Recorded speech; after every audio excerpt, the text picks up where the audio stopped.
صباح الخير ولا مساء الخير عليكم البنات. اليوم جيتكم بموضوع جد جد مهم ويهم كل وحدة فينا، خاصة في الوقت اللي رانا فيه. المهم راح ندير شوية سبور ومن بعد نعاود نرجع لكم باش نحكيو في الموضوع اللي قلت لكم عليه. حبيت نقول لكم حاجة، نتوما شفتوا اذا مثلا درت سبور 25 دقيقة. شوفوا كما قلت لكم كل وحدة ومقدرتها، وفي اي حاجة في الدنيا هذه يا البنات. عمركم ولا تقلدوا، عمركم ولا تكونوا فوتوكوبي ولا كوبي كولي على الناس. شوفوا تفرجوا في الناس اللي سبقوكم، استلهموا منهم. بات مي البنات أبا لكم تكونوا نسخة من العباد. لا لا، في أي حاجة مهما كانت يسيو دايما البنات. ديروا اللمسة الخاصة تاعكم مهما كانت بسيطة، مهما كانت تبان لكم ماشي حاجة. مي دايما في أي حاجة خليو اللمسة ديالكم، خليو حاجة تخصكم نتوما، حاجة كما نقولوا حنايا خاصة بكم نتوما.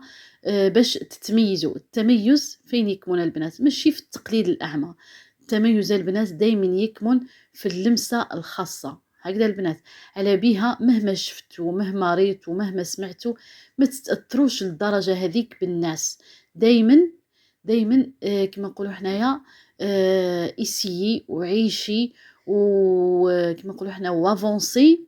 هكذا البنات، على حساب ظروفك، على حساب المقدرة الشخصية تاعك، على حساب كما نقولوا حنايا الامكانيات تاعك. هكذا عمرك ولا تتأثري لهذيك الدرجة بالناس. ممكن كما نقولوا تستلهمي من الناس، ممكن تدي افكار من الناس باش تطوري الافكار تاعك، باش تخرجي فكرة جديدة تاعك. امي ما تكونيش نسخة على اي كان مهما كان. هكذا البنات، خاطر ماش في الآونة الأخيرة على بالكم كاين غزو تاع هادو لي ريزو سوسيو والآخر لينا وكذا. نتفرجوا بزاف في مختلف المجالات، ماشي مثلا في مجال محدد ولا. دايما حنايا نلقاو ديري كذا، خدمي كذا، كاس راسك كذا، ديري كذا.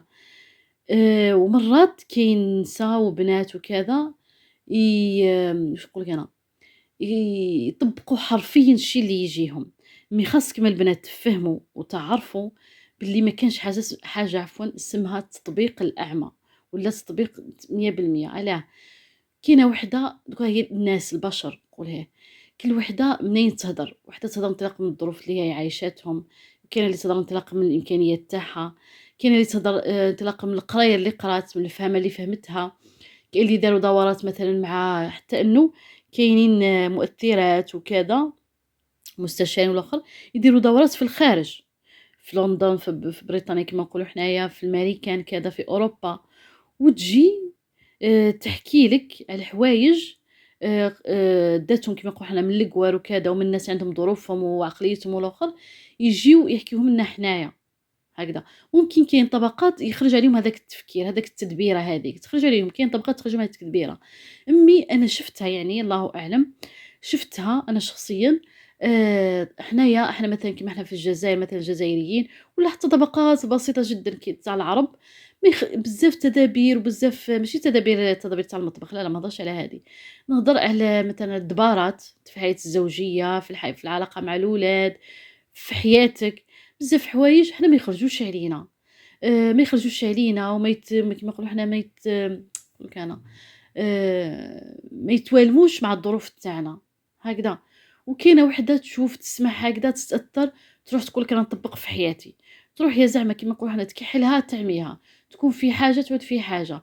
ممكن هي مثلًا الظروف تاعها ما يسمحوش، وهي مثلًا تروح مثلًا تفرض على الراجل تاعها حوايج، جيب لي كذا، دير لي كذا، خدم لي كذا، تخنق روحها، تخنق راجلها، فاميلتها، وهي مقتنعة باللي لازم دير هكذا، خاطر واش المخلوقة هاذيك قالت لها لازم ديري هكذا، سينو الكرامة تاعك تروح، سينو مثلًا كيما نقولوا حنايا تعودي ما عندك حتى قيمة، المشاعر تاعك تعود ما عندهم حتى قيمة، تعود تروح مسكينة تخنق ولد الناس اللي هو أصلًا حاصل كيما نقولوا حنا في اللقمة تاع عيشو، حاصل في وليداتو، حاصل في الخبزة، حاصل في الشكارة تاع الحليب. تروح هي تخنقو كيما نقولوا حنا بحوايج كادو ما كادو، يا هو حاصل باش يجيب لك الخبزة والحليب لولادك، يا هو يشري لك كادو ما باينش بشحال. نستهدي بالله.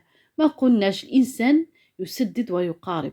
كي تسمعي حاجة، تسمعي فكرة، يا أختي يا بنتي، وزنيها بميزان عقلك وميزان ظروفك، ومن بعد قيسي كيفاه تطبقيها.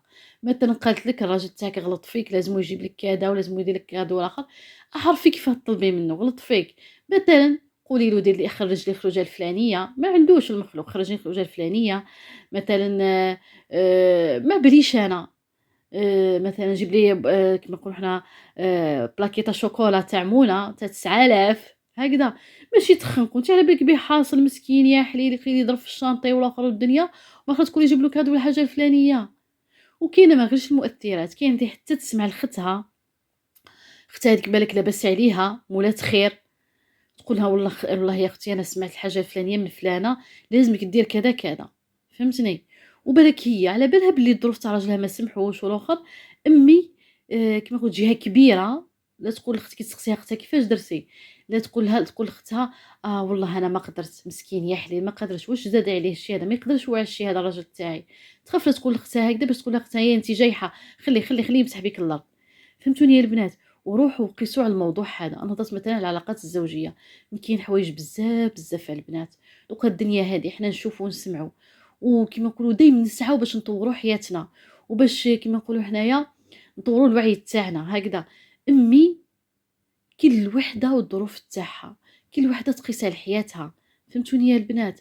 ماشي تهزوا الحاجة كيما راهي وتديوها، دركا كل واحد واش يخرج عليه، هادو المؤثرات أولًا يخدموا على رواحيهم ربي يعينهم، ثانيًا هُما يديو الأفكار والآخر من جهات محددين ومن بلايص محددين ومن طبقات محددة، هادو الأفكار تاعهم كاين اللي يخرجوا عليهم.